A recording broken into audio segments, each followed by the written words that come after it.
I was looking at a map of the northern Urals early this morning, really trying to wrap my head around the geography of where we're going today. And the first thing that hits you is just the sheer scale of the isolation. It's vast. We are talking about the Sverdlovsk region in the Soviet Union. The date is early February 1959. It is a place that feels almost extraterrestrial. You're looking at endless white taiga forests and mountains that look like broken teeth against the sky. And specifically, we're zooming in on the eastern slopes of a mountain called Kolotsiakol. And right off the bat, we have to talk about that name, Kolotsiakol. In pop culture, in all the movies and the spooky YouTube videos, it's always translated as Dead Mountain. Right. Which admittedly sets a perfect stage for a horror story. But digging into the source material, that translation is a bit of a dramatic liberty, isn't it? It really is. It's a classic case of folklore getting twisted for effect. Yeah. In the local Mansi language, it actually translates more accurately to mountain without game. So not spooky, just empty. Exactly. It wasn't dead in a mystical, cursed sense. It was dead in a very practical sense. There was nothing to hunt there. It was a barren, desolate slope of rock and ice where the reindeer didn't go, which in a way is almost more ominous. I think it is. It's a place where life just doesn't belong. It's indifferent to you. And yet, on the night of February 1st, 1959, perched on this exposed, snowy slope miles from the nearest village, is a single tent. Inside are 9 hikers. And we have to be so careful with that word, hikers. Yes. I was thinking the same thing. It sounds like a casual weekend trip. These weren't amateurs, were they? Far from it. This is one of the most important things to understand about this whole story. These were like the golden youths of their circle. Yeah. Most were students or graduates of the Ural Polytechnical Institute. So engineers, physicists. Smart, incredibly fit, and highly disciplined people. In the Soviet sports system of the 1950s, hiking, or tourism as they called it, wasn't just a hobby. It was a structured competitive sport. Right? They had grades and certifications. It was a serious pursuit. It was. They were grade 2 hikers. And the entire goal of this specific trip, the reason they were out there in minus 40-degree weather, was to achieve grade 3 certification. And that was the top tier. At the time, that was the highest level of hiking expertise available in the Soviet Union. To get that badge, you had to complete a traverse of at least 300 kilometers, about 190 miles, carrying all your own gear in a remote region. This was an athletic feat, a serious logistical operation. So we have 9 highly competent experts. They pitch their camp, they eat dinner, they take off their boots, they settle in for sleep, and then in the middle of the night, something happens. Something so catastrophic, so immediate that they cut their way out of their own tent. I want to pause on that image because it's the core of the whole thing. It's the key. Yeah. The forensic analysis showed the tent was slashed from the inside, multiple strokes. They didn't fumble for the zippers or the entrance flap. They woke up, realized they were in mortal danger, and decided the door was too far away or too slow. They hacked through the canvas to escape. And they spill out into the darkness, into a wind that is howling like a jet engine, with temperatures plunging to minus 40 Celsius, and they aren't dressed for it. No, most are in socks. Some are barefoot. Some have one felt boot on, maybe. They aren't wearing their heavy coats. They flee down the mountain towards the tree line, about 1.5 miles away. And not a single one of them survives. Not one. The aftermath is what has kept this story alive for 60 years. When they find the bodies weeks and months later, it's a house of horrors. You have bodies frozen in underwear, you have crushed chests, you have fractured skulls. And then the details that really fuel the nightmares. Missing eyes, a missing tongue. It creates this cognitive dissonance. You have a group of experts who seemingly made irrational decisions. You have injuries that look like they came from a car crash, but there are no footprints of an attacker. It's a puzzle where the pieces don't seem to fit the same picture. And that is our mission for this deep dive. The Dyatlov Pass incident has become the holy grail of conspiracy theories. We've got movies like Devil's Pass, video games like Kolot. People talk about Yetis, aliens, KGB death squads, ancient curses. The list goes on and on. But today, we are going to strip all that away. We are going to look at the cold, hard source material, the original 1959 inquest, the diaries they left behind, the 2019 Russian investigation, and a crucial 2021 scientific study from Switzerland. We are going to try to reconstruct, minute by minute, what actually happened. And I think what we'll find is that the reality is actually more compelling and tragic than any of the myths. It's a story about nature's overwhelming power, but also about human bravery in the face of impossible odds. Let's kick things off with the cast of characters then. We need to humanize them because they often just get treated as the bodies. For sure. The leader was Igor Dyatlov. He was only 23, a radio engineering student. And, by all accounts, a fantastic leader. Dyatlov was known for being incredibly resourceful, but also quite rigid. A perfectionist. He designed his own stove for the tent, a really clever little collapsible thing. He was the kind of guy who had a plan for everything. The group trusted him implicitly. And the group composition is interesting. Originally, there were 10 of them. 8 men, 2 women, all friends, all from the same university circle. Right, they all knew each other. They'd hiked together before. It was a tight-knit crew. Except for one guy who stands out, Semyon Zolotaryov. Ah, yes. Zolotaryov is the wild card in a lot of the conspiracy theories. He was much older, 38 years old. Which in that group of early 20s students would have felt like a generation gap. A huge gap. And he had a very different background. He was a World War II veteran with combat experience. He was an aspiring ski instructor who needed this grade 3 certification for his career. And he actually transferred onto this expedition at the last minute because his original group took a different route. So you have this tight-knit group of college kids, and then this older, combat-hardened veteran joins them. I can see why people latch onto him for the spy theories. Oh, absolutely.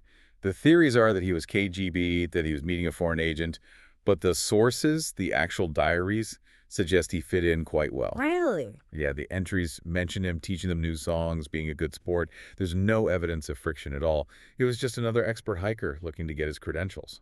But there was a 10th member. The man who became known as the survivor, Yuri Yudin. His story is just... it's heartbreaking. It really is the ultimate sliding doors moment. Yeah. Yudin traveled with him to the jumping-off point. They arrived in the town of Ivdel on January 25th, took a truck to Vizhai, the last inhabited settlement, and started the trek on January 27th. And so he was with them for the very beginning. For the very first day. Mm-hmm. But almost immediately, Yudin's health failed him. He had a flare-up of chronic rheumatism, knee pain, and a congenital heart defect. So it's just a terrible coincidence of timing. A terrible, and for him, a life-saving coincidence. On January 28th, just one day into the hike, he realized he physically couldn't do the 300 kilometers. He had to turn back. There are photos of that moment, aren't there? There are. You can see him hugging Dyatlov and the others goodbye. He gave them his spare warm clothes, his extra sweater. He watched them walk into the forest, and that was the last time anyone saw them alive. And he lived until 2013, I believe. He did, and he spent his entire life tormented by this. He identified the bodies. He helped pack their belongings. He famously said, "If I had a chance to ask God one question, it would be, what really happened to my friends that night?" That survivor's guilt must have been crushing. Unimaginable. So Yudin turns back, and the remaining 9 press on. They are heading toward Mount Otorten. Let's talk about the timeline leading up to the disaster. We have their diaries, we have their cameras, so we know the mood was good. The mood was excellent. The photos show them laughing, building campfires. The diary entries are full of jokes and little poems. They are making good time. On January 31st, they reached the edge of the highland area. And this is where they build a cache, right? Correct. They did something very standard for these long expeditions. They built what they called a labaz, a storage cache. They left some food and heavy equipment in the wooded valley to pick up on their way back. This lightened their loads for the final push up the mountain. Smart move. Textbook procedure. Everything they did was by the book. And then comes February 1st, the fateful day. They start late. They move through the pass. Their plan, according to the route maps, was to get over the pass and camp on the other side in another forested area. But the weather turned. What do the records say? The meteorological records from that day show a cold front moving in. The wind picked up dramatically, snow started falling, and visibility dropped to near zero. A whiteout. And this is where they make the error. They lose their bearings and deviate west. They end up on the slope of Kolatsiakal, not where they intended to be. Right. And here's where Dyatlov makes a decision that hikers and experts have debated for decades. They realize they're on the exposed slope. The forest, which offers shelter from the wind, firewood, and stable ground, is only 1.5 kilometers downhill. So a short ski trip away. Maybe 40 minutes to ski down there. But Dyatlov decides to stop right there on the open face of the mountain and set up camp. If you are an expert, you know wind chill is the enemy. Why pitch a tent in the teeth of a gale? It's the million-dollar question. Yudin, the survivor, later speculated that Dyatlov probably didn't want to lose the altitude they had fought so hard to gain. If they went down, they'd have to climb back up the next morning. It was an efficiency decision. That makes a certain kind of sense, I guess. But there's another theory that I find compelling. This was a training run. Dyatlov might have wanted to practice a cold camp on an exposed slope. Testing their endurance and their gear in harsh conditions was part of the Great Third mentality. He might have seen it as a challenge. Okay, so they dig in. And this is crucial for what we'll discuss later regarding the science. They don't just put the tent on top of the snow, they dig into it. Correct. This is a key detail. They cut a terrace into the slope to create a flat floor for the tent. They essentially cut into the snowpack, creating a vertical wall of snow on the uphill side to protect them from the wind. A little snow bunker. Exactly. They pitch the tent, eat a cold meal autopsies, showed they ate about 6 to 8 hours before death, and they go to sleep. And for days, nobody knows anything is wrong. For weeks, actually. Yeah, no news was good news initially. Dyatlov was supposed to send a telegram around February 12th when they got back to civilization. But in Soviet hiking, delays were common, storms happened, nobody panicked. Until they did. Until about February 20th. That's when the families were screaming at the authorities. A massive rescue operation spun up. Students, teachers, the military, helicopters. The whole region was mobilized. And on February 26th, a student volunteer named Mikhail Shervin spots the tent. And the condition of that tent is the first act of the mystery. It was half collapsed and covered in snow. But crucially, all their belongings were still there. Boots lined up by the entrance, axes, warm clothes, cameras, journals, even money. So it wasn't a robbery. Definitely not. Whatever made them leave, it wasn't for material gain. It was something that made them abandon the very tools they needed to survive. And, as we said, the tent was cut from the inside. I want to pause on that feeling. You are a searcher. You find the tent. You look inside. It's empty. And then you see the footprints. It must have been an absolute chilling sight. There were 8 or 9 sets of tracks frozen into the snow. The wind had stripped away the loose snow, leaving these raised columns of compressed footprints. They showed people wearing socks, a single shoe, or just barefoot. And the tracks tell a story about their state of mind, don't they? Because the popular narrative is panic. Pure animal panic. But the tracks don't look like panic. No, and that's based on the expert analysis of the original inquest. The footprints led down the slope toward the woods. But they were walking at a normal pace. They weren't sprinting. They weren't scattering in different directions. They were in formation, almost. It looked like it. They were moving together as a group. It suggests a controlled retreat. They were leaving a danger zone, but they were trying to keep the group together. That is so eerie. If a Yeti jumps into your tent, you run. You scatter. You don't walk in a group. Exactly. And crucially, they were only their footprints. No strange animal tracks. No soldier boots. No sign of another person. Just the 9 hikers. So they walk 1.5 kilometers down to the tree line in their socks. This is where the searchers find the first tragedy. Under a large Siberian pine, a cedar tree, they find the remains of a small fire, just a few charred branches. And next to it, the bodies of Yuri Krivonyshenko and Yuri Doroshenko. And they were stripped to their underwear. They were, which immediately makes you think of paradoxical undressing, which we can get to. Yeah. But there was also evidence that they had tried desperately to survive. The tree, right. The branches of the cedar tree were broken up to a height of 5 meters. That's over 15 feet. Their hands were scraped raw. It suggests one of them climbed the tree. Why? To get wood. That's one possibility, to snap off dry branches for the fire. But the other, more heartbreaking idea is that they climbed up to look back up the slope toward the tent, to see if the danger was still there or to find their way back. But the fire wasn't enough. They died of hypothermia. And then the searchers find the next 3. Dyatlov, Zinaida Kolmogorova, and Rustam Slobodin. These 3 were found scattered between the cedar tree and the tent at different distances. And their poses were devastating. They were all facing back toward the mountain. They were trying to get back. It looks like it. They had died trying to crawl back up the slope to the tent. The most likely scenario is that they realized, down at the fire, that without their boots and coats, the group was doomed. So the leader, Dyatlov, and 2 of the strongest members tried to make a heroic run back to the camp to save everyone. But the wind and the cold. It stopped them in their tracks. They froze to death on the open slope. Slobodin was found with a small crack in his skull, but the coroner said it wasn't fatal. The cause of death for all 5 was hypothermia. So at this stage, in February 1959, the investigators think, okay, terrible accident. Storm hits, they panic for some reason, they flee, they freeze. Case closed. It looks like that. A tragic but explainable mountaineering accident. But the case wasn't closed. because 4 people were still missing. And they stay missing for 2 months. It's not until May 4th, when the spring thaw sets in, that they find the rest of the group. And this is where the story shifts from a tragedy to a forensic nightmare. Where did they find them? They found them in a ravine, about 75 meters further into the woods from that cedar tree. They were buried under 4 meters of snow. This was the group of Nicholas Thibault-Brignol, Lyudmila Dubinina, Semyon Zolotaryov, and Alexander Kolofatov. And they looked different from the others. Yes. First, they were better dressed.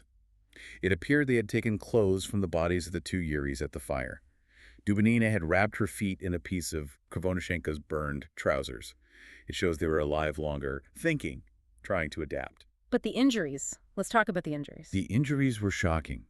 Unlike the first 5 who died of hypothermia, these bodies had massive internal trauma. Thibault-Brignol had a crushed skull. Dubinina and Zolotaryov had multiple severe chest fractures. And the forensic expert, Boris Vozdany, had a very specific quote about this, right? He did. It's a famous line from the inquest. He stated the force required to cause these injuries was equal to a car crash. He said it was impossible for a human being to inflict them. But, and I can't stress this enough, there were no external marks, no significant soft tissue damage. That is the detail that launched 1,000 conspiracy theories. If a soldier hits you with a rifle butt, it leaves a bruise. If you fall off a cliff, you get cuts and scrapes. These bodies had shattered bones but pristine skin. It was like they'd been squeezed by a giant, high-pressure hydraulic press. It's just baffling, and we have to address the soft tissue, the missing tongue. Lyudmila Dubinina was found without her tongue, eyes, and part of her lip.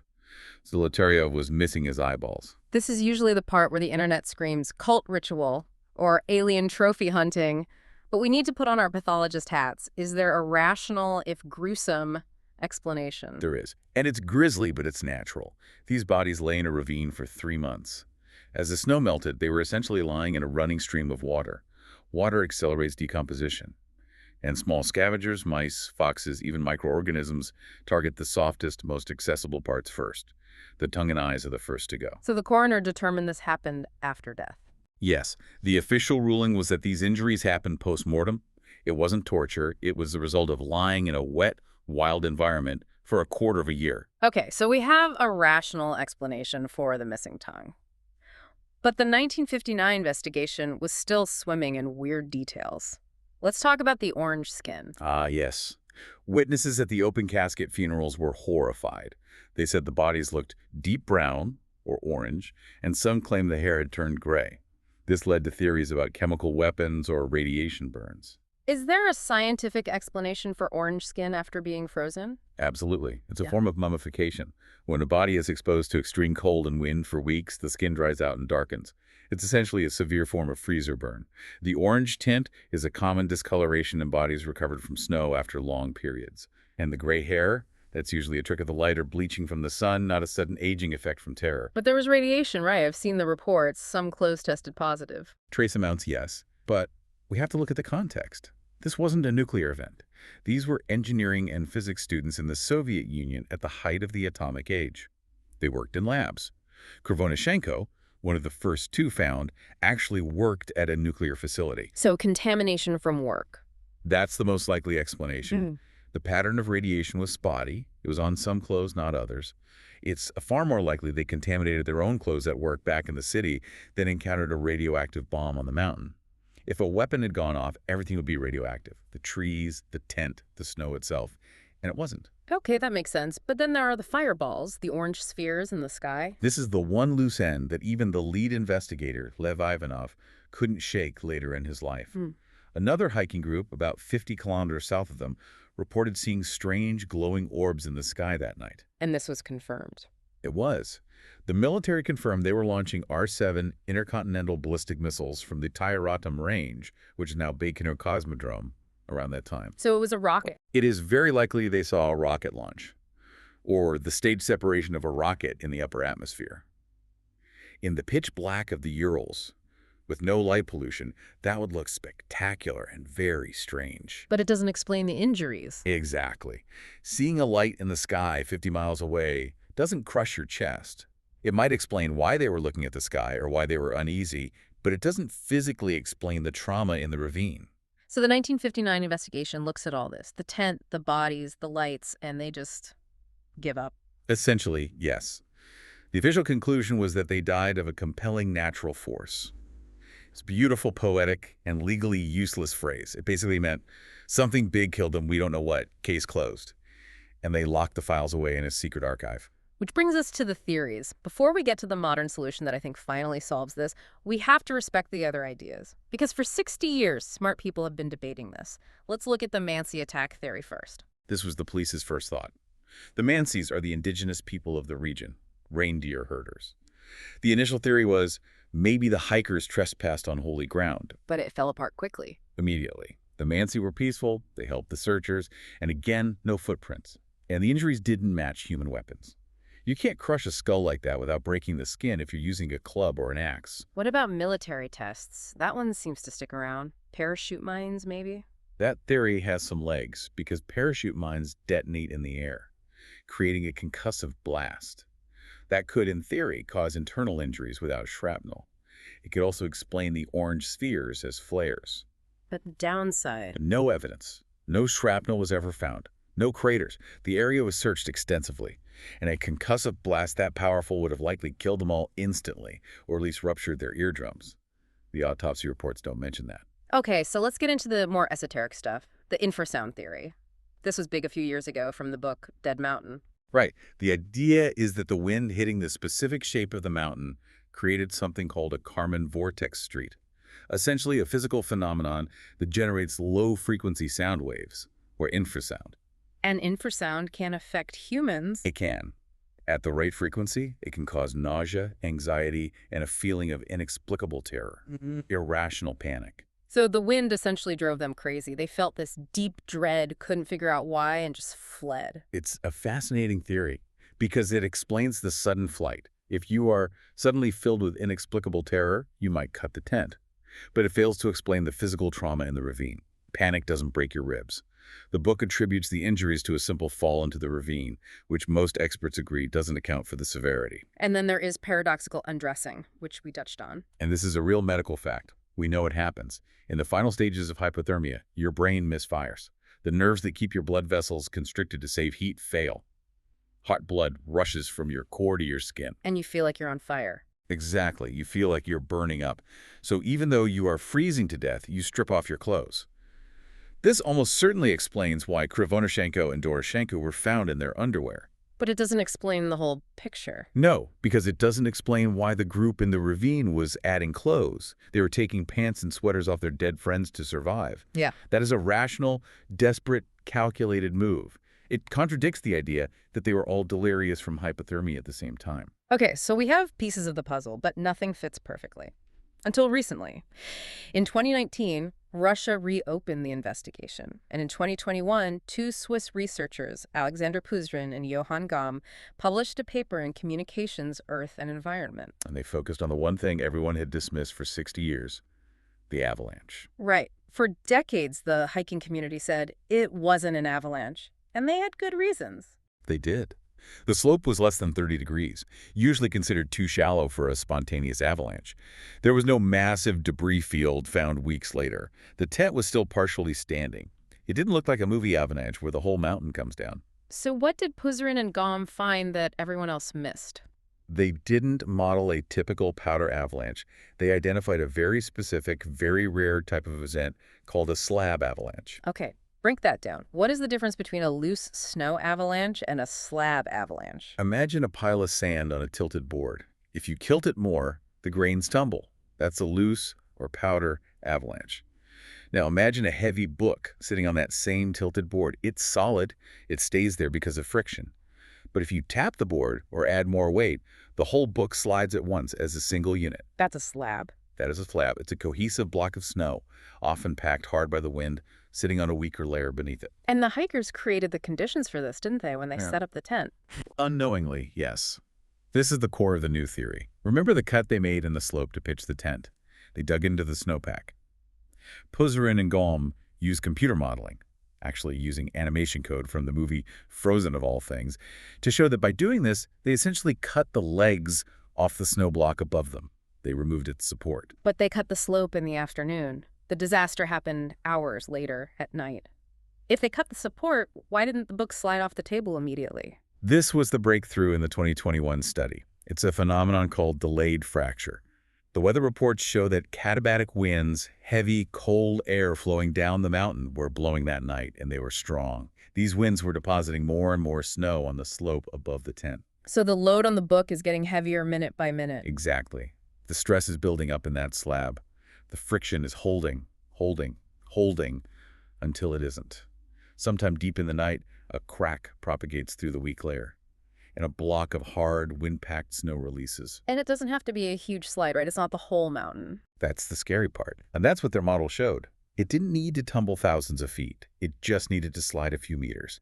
Imagine a block of snow as dense as packed ice, maybe the size of a minivan, sliding down and slamming into the side of the tent while you were sleeping. That explains the injuries. Precisely. The computer models showed that a block of snow of that density hitting a human body lying on a hard surface, the tent floor maybe on top of their skis, would cause exactly the kind of compression fractures found on Thibaut Brignol and Dubonina. It crushes the ribs and skull without cutting the skin. It's a massive blunt force trauma. So let's reconstruct the night of February 1st, 1959, using this modern theory. We are in the tent, it's dark, the wind is howling, suddenly impact. A slab hits the uphill side of the tent. It instantly collapses the canvas. It pins them down under hundreds of pounds of snow. Some of them, Dubonina, Thibaut Brignol, Solitaryov, are injured instantly, ribs cracking under the weight. It's total chaos. They are trapped. They can't find the zipper in the collapsed fabric. They are panicking. And their expertise kicks in. They know avalanches. They know that after the first slide, a second, bigger one often follows. In their minds, they are in the direct path of a massive slide that could come down any second. They have to get out now. So they pull their knives, they slash the roof, they drag their injured friends out, and here is where the walking footprints finally make sense. Yes. They aren't running in a blind panic because they are carrying or supporting their injured friends. They are moving as a unit.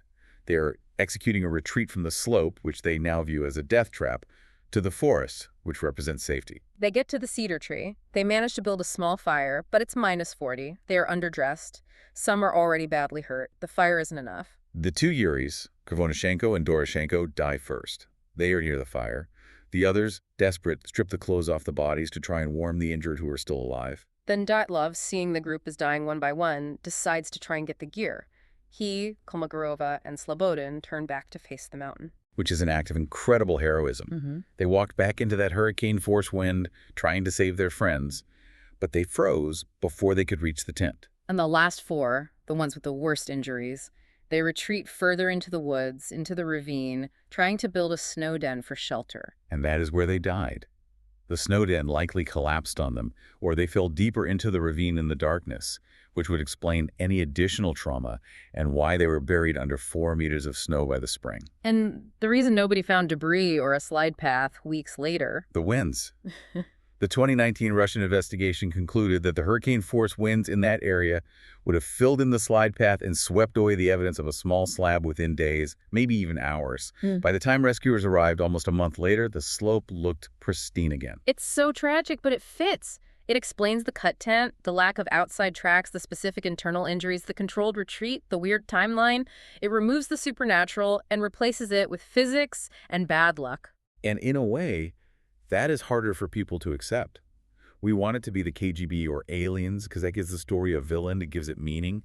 But a flab of snow, a shift in the wind, that is just indifferent nature. There's no one to blame. It reminds me of what prosecutor Andrei Kuryakov said when he closed the renewed investigation in 2020. He said the group acted heroically. I love that quote because it reframes the whole narrative. He emphasized that they didn't act irrationally. They evacuated the danger zone. They stayed together. They made a fire. They shared clothes. They fought for every minute of life. They were doomed not by their mistakes, but by force majeure, an overwhelming, unforeseeable force. So the mystery of Dyatlov Pass isn't about a murder or a monster. It's about a rare, specific natural phenomenon hitting a group of people who did everything right after the disaster struck, but just ran out of luck. Exactly. It was a perfect storm of location, weather, their own actions in setting up camp, and snow mechanics. A cascade of small events leading to total catastrophe. Before we go, I want to leave you with one thought that really stuck with me while reading the Swiss study.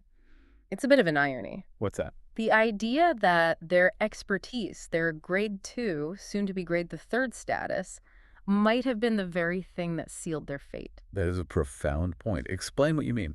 Well, if they were amateurs, if they were just regular college kids who didn't know anything about avalanches, they might have been too scared to leave the relative shelter of the tent.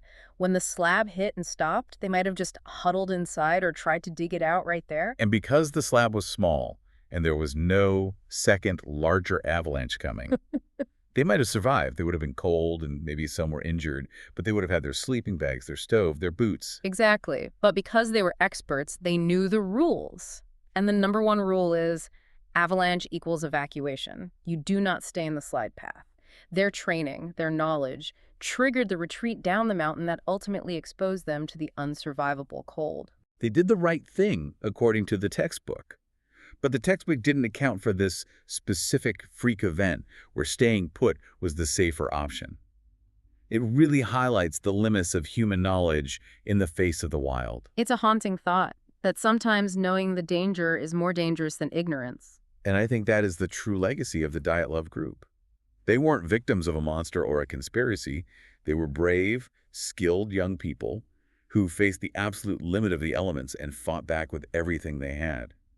And while science has finally given us a plausible answer, the Slab avalanche, it can never really capture the terror of those final hours in the dark. And I think that's why we're still talking about it, because we can all imagine that feeling. The cold, the dark, and the wind. Absolutely. That's it for this deep dive. Thanks for listening. Stay safe out there.